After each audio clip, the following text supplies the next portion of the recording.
새 달을 맞이하기도 하고요. 또 이제 한 해가 저물어가고 있는 즈음입니다. 우리 교회적으로 볼 적에는 이제 11월이 끝나면 한 해를 마무리하는 그러한 행정적인 절차가 주어지고요. 또 이제 12월 달 되면 2018년들도 또 가게 되어집니다. 특별히 11월 달에 들어와 보니까요, 성경 통독 가운데 요한복음을 읽어가기 시작하고 있습니다. 우리가 계속해서 지금 예레미야서를 묵상하고 있지만 요한복음 또 신약에 있는 말씀들을 성경을 읽어가고 있기에 오늘 믿음의 식구들과 함께 특별히 요한복음에 있는 말씀을 잠깐 살피면서 요한이 선포한 예수님이 어떤 분인가 하는 부분을 여러분들과 잠깐 묵상하고자 합니다. 요한복음은 대단히 중요한 그러한 그 복음서입니다. 처음 예수를 이제 교회 나와 등록하고 예수를 믿게 되어질 때 성경은 어디를 읽는 게 좋을까 하다가 제일 먼저 소개해주고 있는 그 복음서가 요한복음입니다. 요한복음은 몇 장으로 되어 있게요? 21장으로 되어져 있습니다.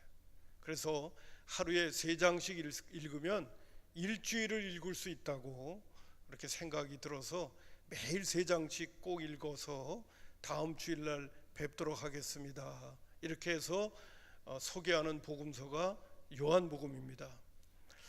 왜 요한복음을 특별히 읽게 하느냐 하면 요한복음 20장 30절과 31절에 보면 요한 사도가 요한복음을 기록한 목적이 정확하게 기록되어져 있기 때문에 그렇습니다. 여러분 한번 요한복음 20장 30절과 31절 오늘 제가 좀 띄워달라고 했는데 우리 천천히 한번 읽어보도록 하겠습니다. 시작. 예수께서 제자들 앞에서 이 책에 기록되지 아니한 다른 표적도 많이 행하셨으나 오직 이것을 기록함은 너희로 예수께서 하나님의 아들 그리스도이심을 믿게 하려 하며 또 너희로 믿고 그 이름을 힘입어 생명을 얻게 하려 함이니라. 요한복음을 기록한 목적은 뭐냐 하면 예수님이 하나님의 아들 메시아요 그리스도이심을 믿게 하고 그리고 그의 이름을 힘입어서 생명을 얻게 하려고. 이 생명은 바로 뭐냐 하면요, 영생입니다. 영생을 얻게 하려고 요한복음을 기록했다는 거예요.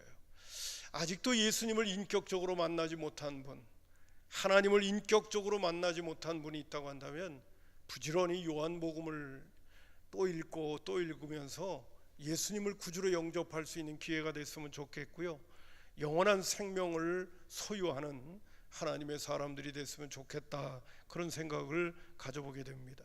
오늘 이 일부 예배에 나온 우리 믿음의 식구들 가운데 아직도 예수님을 정말 살아계셔서 오늘도 나의 구세주가 되신다는 것이 자꾸 믿겨지지 않는 분들이 있다면, 의심이 자주 생기는 분들이 있다면 이 요한복음을 한번 여러 차례 읽어보면서 기도하는 마음으로 읽으시면 주님을 만나지 않을까 하는 그런 생각을 다시 한번 가져보게 됩니다. 오늘 저와 여러분이 함께 읽은 요한복음 1장 1절부터 18절을 교독을 했는데 여기에서는 예수님이 어떤 분인가를 정말 많이 나타내 보여주고 있어요. 제가 여러분에게 먼저 요한 사도가 선포하고 있는 예수님이 어떤 분인가를 간략하게 오늘 이 본문의 말씀을 중심으로 해서 먼저 언급해 드리려고 합니다. 첫 번째 1장 1절에 있는 말씀 가운데 보니까 태초에 말씀이 계셨다고 그랬어요. 여러분 여기 말씀은 이제 뒷부분에 가서도 다 살펴보면 알겠습니다. 이 말씀이 바로 예수님이거든요. 태초에 말씀이 계시니라. 드릴 말씀은 많아요. 근데 간단하게 예수님이 어떤 분인가에 대한 얘기만 여러분에게 드리려고 오늘 언급하고 있으니까요, 한번 잘 마음에 새기세요. 그리고 예수님이 이런 분이시래 하는 거를 늘 음미할 수 있는 기회가 됐으면 좋겠습니다. 태초에 말씀이기라. 예수님은 말씀이시래. 여러분 말씀이라는 것도 그 헬라어 원문으로는 로고스입니다. 여러 가지 설명드릴 게 많지만은 말씀 그러면 제일 먼저 제가 설교 교환에도 넣은 것처럼 말씀은 도입니다. 도, 진리라고도 표현할 수 있고요. 말씀이기 때문에 소통을 할 수가 있는 거예요. 여러분, 사람과 사람이 대화할 때 하나님께서 우리에게 주신 아주 귀중한 능력이 있습니다. 그거는 소통할 수 있는 능력이 있어요. 서로 이렇게 대화를 해서 서로의 생각들을 서로가 전달받을 수 있는 관계. 이거 대단한 것 같아요. 이 인간에게 이 언어를 주셨다는 게 이게 아주 대단한 거예요. 조그만 애들하고 같이 이렇게 했다가도 대화를 나누는 거, 제가 조그만 애들하고도 대화 나누면서도 하나님께서 우리에게 언어를 주시고 소통할 수 있는 능력을 주셨다는 거, 참 이거 대단하다, 이런 생각이 들 때가 있어요. 예수님의 말씀이라고 하는 자체에는 첫 번째, 하나님은 세 분이십니다. 아버지 하나님, 아들 하나님, 성령 하나님. 이 세 분도 뭐 한마디로 표현하면 말씀의 관계성 속에 이 세 분이 먼저는 소통을 기가 막히게 하시는 거예요. 그래서 삼위일체인 거예요. 세 분의 인격이 있으심에도 불구하고 그분들은 하나와 같은 모습을 오늘 우리에게 보여주고 계셔요. 여러분, 신이 여럿도 아니고 그리고 한 분도 아니에요. 우리가 믿는 하나님은 세 분이 계셔요.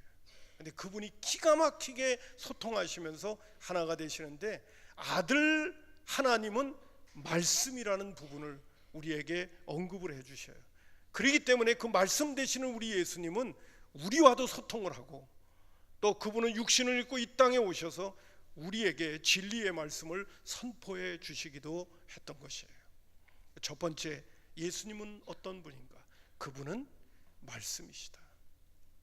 또 그 말씀이 우리에게 선포되어질 때 우리 주님을 인격적으로 만나는 것도, 우리가 말씀을 들을 때, 말씀에 부딪힐 때 우리는 하나님을, 우리 주님을 인격적으로 만나게 되어지는 거예요. 뭐 갑자기 환상으로 보서 만나는 게 아니라 말씀을 듣고 말씀을 대할 때 그 말씀이 나로 하여금 바로 인격자 되시는 주님을 만날 수 있도록 도와주시는 거예요. 히브리 기자에 나오는 히브리서 4장 12절에는 하나님의 말씀은 살았고 운동력이 있어서 우리의 혼과 영과 관절과 골수를 질러 쪼개기까지 하신다는 그런 말씀도 우리에게 주고 계시지만, 여러분, 말씀이라고 하는 것이 그런 의미를 담고 있다는 것을 잊지 마시고요. 두 번째, 예수님은 어떤 분인가? 그분은 하나님이시라고 하는 거예요. 오늘 1장 1절과 2절 보니까요, 제가 태초에 말씀이 계시니라 이 말씀이 하나님과 함께 계셨으니 이 말씀은 곧 하나님이시다 라고 말씀하고 있습니다. 예수님은 어떤 분이십니까? 그분은 하나님이시다. 그것을 제가 첫 번째로 언급을 했습니다. 두 번째, 예수님은 어떤 분이신가? 이 세상을 만드시는 데 있어서 창조자로서 가장 밀접하게 관여하셨던 분이 누구냐? 그분이 바로 예수님이셨다는 거예요.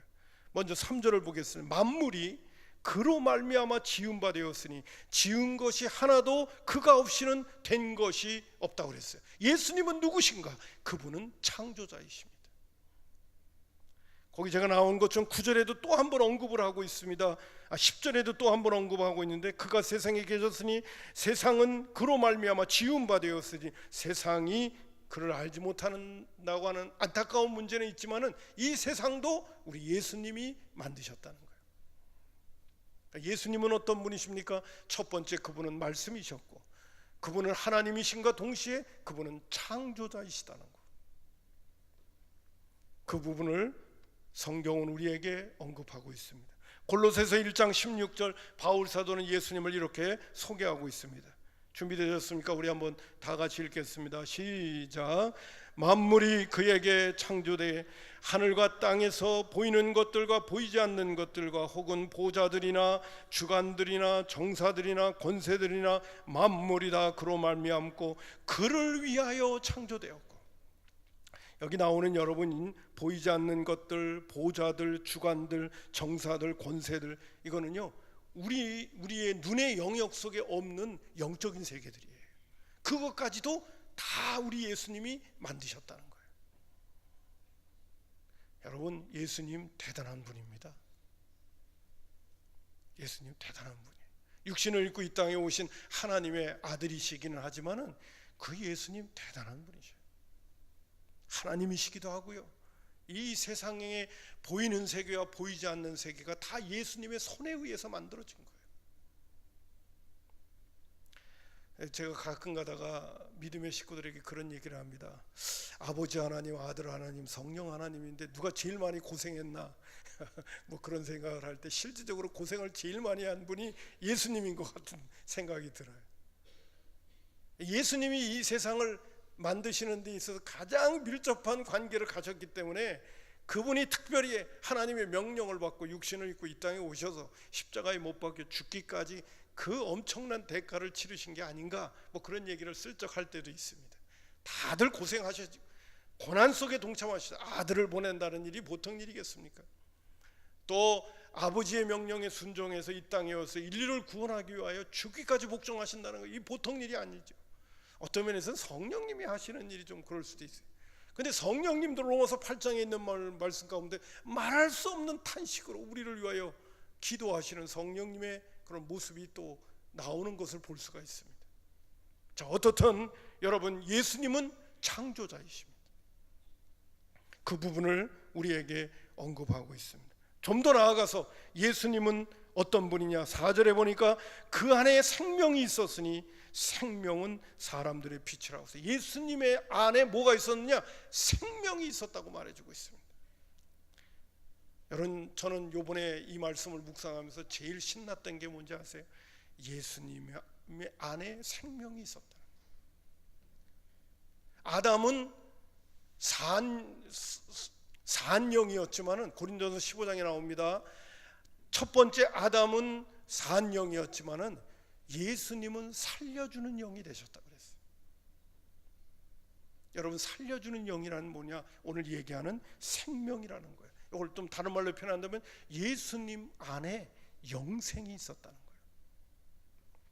여러분, 성경 구절을 제가 인용을 합니다.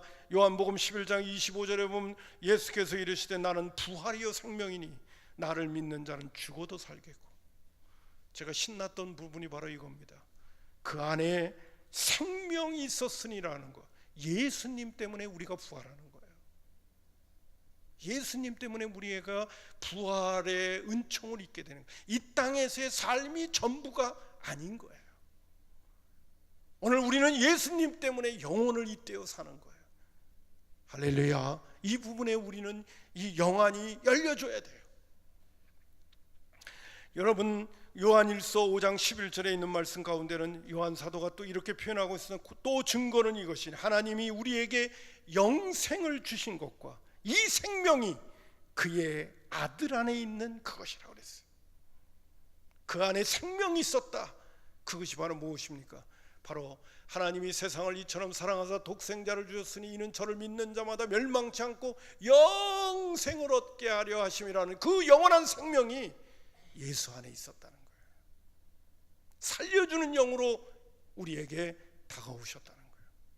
그래서 우리 모두에게는 이 부활의 신앙이 있는 겁니다.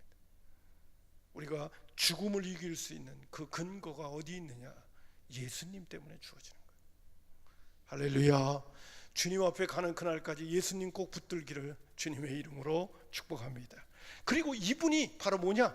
오늘 4절에 있는 말씀 가운데 생명인데, 생명이 있으니 이 생명은 사람들의 빛이라는 거예요. 이 빛도 신나는 겁니다. 성경 구절을 먼저 한번 인용을 할까요? 여러분, 요한복음 9장 5절에 있는 말씀 가운데 보니까 예수님이 이렇게 말씀하셨습니다. 나는 내가 세상에 있는 동안에는 세상의 빛이라고 말씀하셨습니다. 골로새서 1장 13절에 있는 말씀 가운데 그가 누구냐면 예수님을 우리를 흑암의 권세에서 건져내서 그의 사랑의 아들의 나라로 옮기셨다. 그는 예수님이 아니라 하나님이네요. 하나님이 우리를 흑암의 권세에서 건져내서 그의 아들의 사랑의 아들의 나라로 옮겼다. 제가 곧잘 인용하는데 바울 사도가 하나님께로부터 그 사명을 받을 때 어두움에서 빛으로, 사탄의 권세에서 하나님께로 돌아오게 하도록 하기 위하여 나를 이방인의 사도로 하나님께서 불러주셨다, 이렇게 말씀합니다. 여러분, 예수님은 어떤 분이십니까? 세상의 빛이십니다. 우리가 예수님을 모시고 살면 우리는 빛으로서 사는 거예요. 저는 가끔가다 이렇게 아내하고 대화를 나눌 적에도, 우리 아내는 이제, 아내가 누구예요? 우리 사모잖아요. 이제 저 좀 화난 거를 안 좋아해요. 왜냐하면 시력이 약해서 그런지 항상 좀 어두침침한 거를 좋아해요. 오늘 이따가 설교 마치고 나서 혼날지 모르겠지만, 여러분, 화난 걸 안 좋아해요. 왜냐하면 빛이 자꾸만 너무 쓰면 눈이 부시대요. 근데 저는 어떻든 화난 게 좋아. 화내야 좋아. 화내야 좋아. 화내야 기분도 좋고요, 다 좋아요. 오늘 아마 여러분들 가운데도 이제 연로해져 가기 때문에 너무 밝은 빛이 이렇게 비치면 그것이 눈을 아주 피곤하게 만드시는 분들이 많이 있을 것 같아요. 근데 저는 빛이 참 좋습니다. 어두우면 어떠냐? 일단은 불안해져요. 어두우면 두려움이 밀려와요.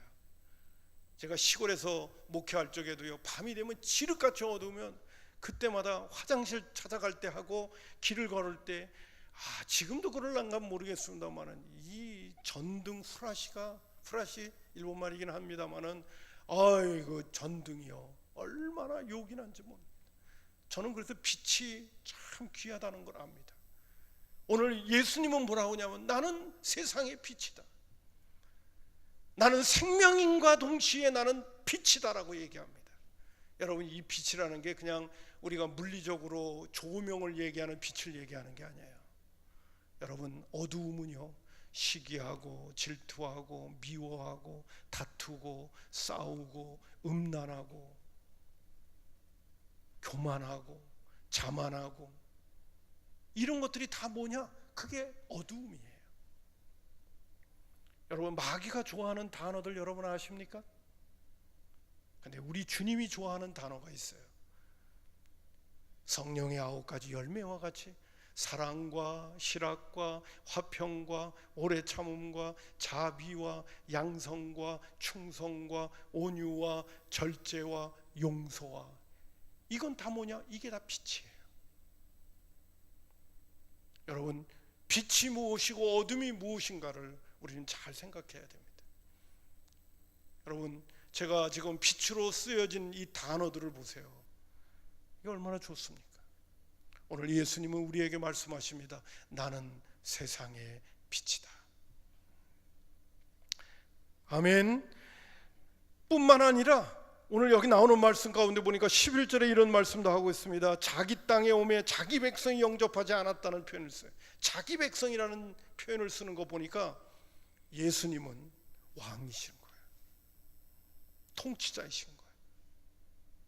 예수님이 누구이신가? 그분은 우리의 왕이십니다. 이 땅에 와서 십자가에 못 박혀 죽으심으로 말미암아 우리의 죄의 문제를 해결하고 예수님을 구주로 영접하는 자들로 하여금 하나님의 백성이 되도록 만드시기 위하여 구원의 은총의 과정을 통과하시는 거예요. 왕이 이 땅에 오셔서 백성 만들어내려고 십자가에 못 박혀 죽으시면서 그 백성들을 불러 모으는 거예요. 거룩한 하나님의 나라, 의의 나라에 의의 백성들이 모일 수 있도록 하기 위하여 예수님께서 십자가에 못 박혀 죽으심으로 말미암아 의의 나라의 백성의 자격을 우리로 하여금 얻게 하게 하기 위하여 죄의 문제를 해결해 주시는 거예요. 할렐루야. 여러분, 예수님이 이 땅에 육신을 입고 오셔서 십자가에 못 박아 죽은 거는요, 첫 번째는 뭐냐면 백성 만들어내는 작업을 하시는 거예요. 그 다음에 그분이 왕으로 등위하시게 되어집니다. 빌립보서 2장 8절부터 11절 제가 읽습니다. 사람의 모양으로 나타나셨으며 자기를 낮추시고 죽기까지 복종하셨으니 곧 십자가에 죽으심이라. 이러므로 하나님이 그를 지극히 높여 모든 이름 위에 뛰어난 이름을 주사 하늘에 있는 자들과 땅에 있는 자들과 땅 아래에 있는 자들로 모든 무릎을 예수의 이름에 꿇게 하시고 모든 입으로 예수 그리스도를 주라 하시나요 하나님 아버지께 영광을 돌리게 하셨다고 말해주고 있어요. 하늘과 땅 아래에 있는 모든 자들을 예수의 발 앞에 꿇게 하셨다는 거죠.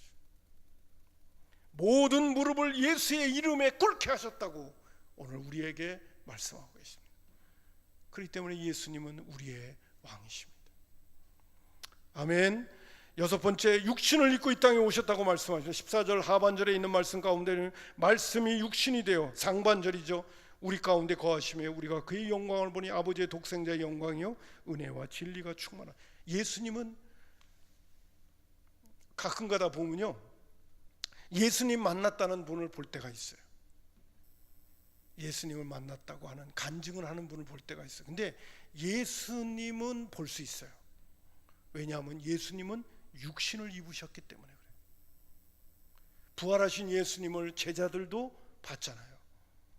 그러니까 지금도 예수님이 자신을 우리에게 보여주고 싶으시다면 예수님은 형상으로 우리에게 보여줄 수 있는 가능성이 다분히 있죠. 하나님도 보여주지 않고 성령님도 보여주지 않지만은 예수님은 보여줄 수 있어요. 그런 얘기를 들을 때마다 고개가 끄덕끄덕할 때가 있어요. 왜? 예수님은 육신을 입으셨기 때문에.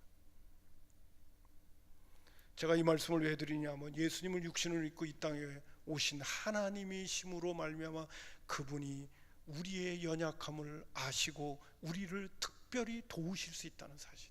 성령님도 우리를 도우시지만은 우리의 연약함을 채울하신 분이에요. 그래서 예수님은 우리를 돕고 우리를 공감하시는 데 있어서 아주 귀한 은혜를 우리에게 끼쳐 주신다는 거죠. 히브리서 2장 18절에 보면 그가 시험을 받아 고난을 당하셨은즉 시험 받는 자들을 능히 도우실 수 있다고 말해주고 있어요. 히브리서 4장 15절을 개역 성경으로는 우리에게 있는 대제사장은 우리의 연약함을 채우랬다고 그랬어요. 채울하지 아니한 자가 아니라고, 이 채울이라고 하는 건 불쌍히 여긴다는 것과 또 연결이 되어 동정하신다. 육신을 입어보셨기 때문에, 인간의 연약함을 아시기 때문에 우리를 동정하실 수 있다, 그런 말씀을 하고 있어요. 예수님이 육신을 입었던 것 가운데 가장 중요한 것은 구속의 역사이긴 하죠. 피 흘림이 없이는 사함이 없기 때문에 예수님은 이 땅에 오셔서 우리를 구원하시기 위하여 피 흘림을 통하여 우리에게 죄의 문제를 해결해 주시는 역사도 있지만은, 예수님이 육신을 입은 그 은총으로 인해서, 낮아지심으로 인하여 우리의 연약함을 채울하시고 우리를 도우실 수 있다는 것입니다. 마지막으로 오늘 저는 18절까지 있는 말씀 가운데 예수님 안에는 은혜와 진리가 충만하다는 겁니다. 여러분, 은혜라는 게 뭡니까? 은혜라는 건 카리스인데요, 선물이라는 거예요. 예수님 안에는 선물이 충만하대요. 우리가 구원을 받을 수 있는 그 은혜 역시도 예수님 안에 선물이 충만하기 때문에 그래요. 그래서 우리가 값없이 의롭다함을 받고 하나님의 자녀가 되는 축복이 예수님의 이 충만한 은혜 속에서 주어진 거예요. 아멘입니다. 여러분, 은혜와 진리가 충만하다는 것, 은혜는 선물이고 두 번째는 진리는 참된 가치를 얘기하는 거예요. 해가 동쪽에서 떠서 서쪽으로 진다, 우리는 그걸 진리라고 얘기해요. 오늘도 이 세상을 살아가면서 진리가 아닌 것을 쫓아가다가 허망하게 후회하는 사람들을 봅니다. 요사이 그 이단들에게 홀딱 빠져가지고, 그래가지고 인생 망치고 살아가고 있는 사람들을 볼 때가 있어요. 자신들은 그것이 진리라고 쫓아간 거지. 그랬다가 정말 패가망신을 하고 있는 사람들의 모습을 보기도 합니다. 포스트 모던 시대를 살아가고 있으면서 절대적인 가치는 없다고 얘기하고 있는 이 시대의 사상과 철학 속에서 여러분, 진리를 진리로 알고 갈 수 있다는 것은 어마어마한 축복입니다. 제가 가끔가다 얘기합니다만은 그 말이 또 인용이 되어죠. 공자가 아침에 도를 깨달으면 저녁 때 죽어도 여한이 없다고 그랬어요. 여러분, 예수 믿은 사람은요, 도를 깨친 사람들이에요. 실감이 안 나십니까? 저와 여러분은 예수님이 어떤 분이가, 그분이 진리가 충만한 분이죠. 오늘 제가 여러분에게 드리고 싶은 말씀은, 우리는 평생 예수님 꼭 붙잡아야 될 줄로 믿습니다. 예수님을 꼭 붙잡으면 우리는 후회스러운 사람이 되지 않아요. 예수님 말씀하셨습니다. 요한복음 14장 6절에 내가 곧 길이요 진리요 생명이니 나로 말미암지 않고는 아버지께로 올 자가 없다고 말씀하신 이 자체가 예수님 꼭 붙잡으면 우리는 절대로 후회하지 않는다는 거예요. 오늘 예수님은 요한 사도를 통하여 우리에게 말씀하고 계십니다.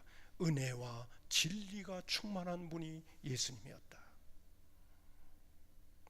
여러분, 제가 오늘 여러분에게 이 예수님이 어떤 분인가를 여러 군데로 지금 소개를 해드렸어요. 예수님은 말씀이시고, 예수님은 하나님이시고, 예수님은 창조자고, 예수님에게는 영생이 있고, 예수님에게는 빛이 있고, 예수님은 우리의 통치자 왕이시고, 그분은 육신을 입고 이 땅에 오셔서 우리의 연약함을 채우라 하셨기 때문에 우리를 돕는 분이시고, 좀 더 나아가 그분 안에는 은혜와 진리가 충만해서 우리에게 영원한 생명도 선물로 주시고, 뿐만 아니라 이 진리를 쫓아가게 되면 절대로 후회하지 않도록 해주시는 은혜가 예수님 안에 있다는 거예요.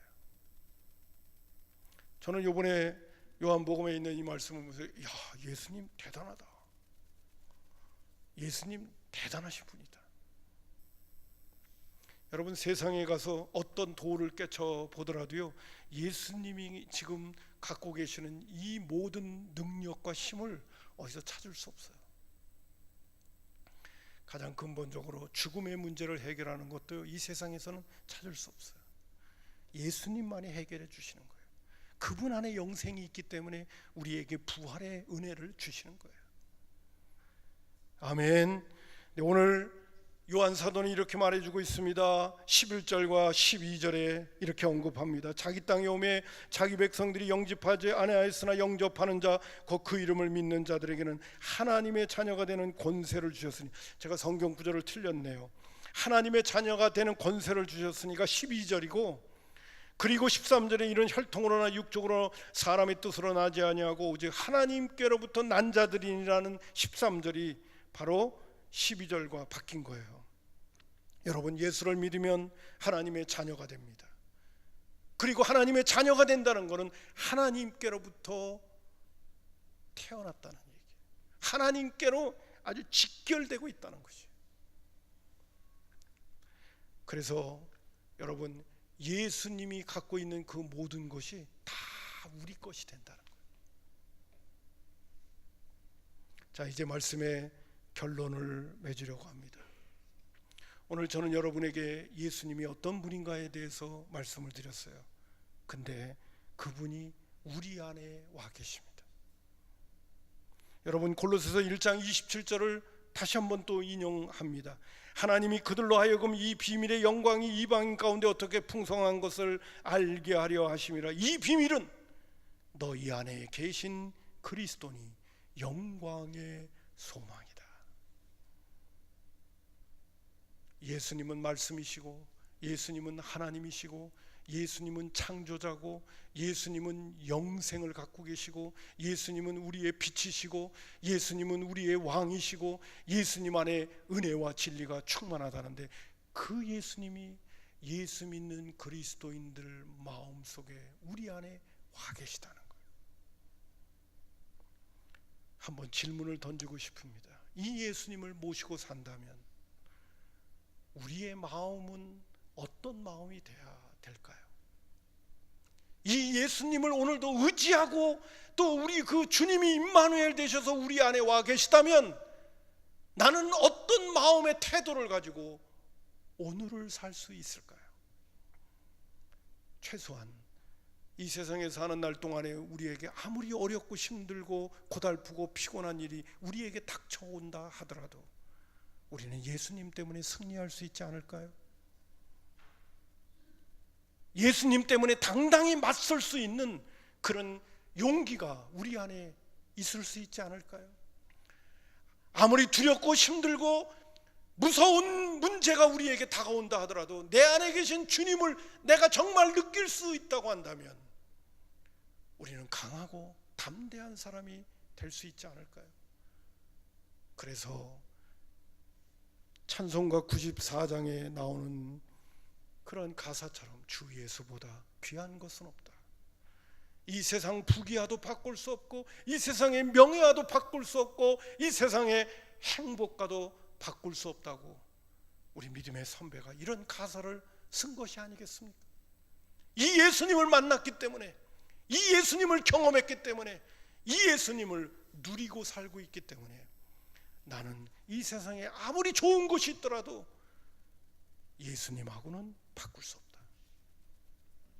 아무쪼록 저와 여러분도 이 예수님을 귀하게 여기고, 또 예수님을 나에게 선물로 주셔서 내 안에 모시고 살아갈 수 있게 되어졌다는 이것처럼 위대한 축복은 없다는 것을 우리 모두가 잊지 마시고요, 오늘도 주님 모시고 사는 기쁨과 즐거움과 감격과 또 내가 세상을 이겼다고 하신 우리 주님의 그 고백이 저와 여러분의 고백이 되기를 주님의 이름으로 축복합니다. 찬송가 부르겠습니다.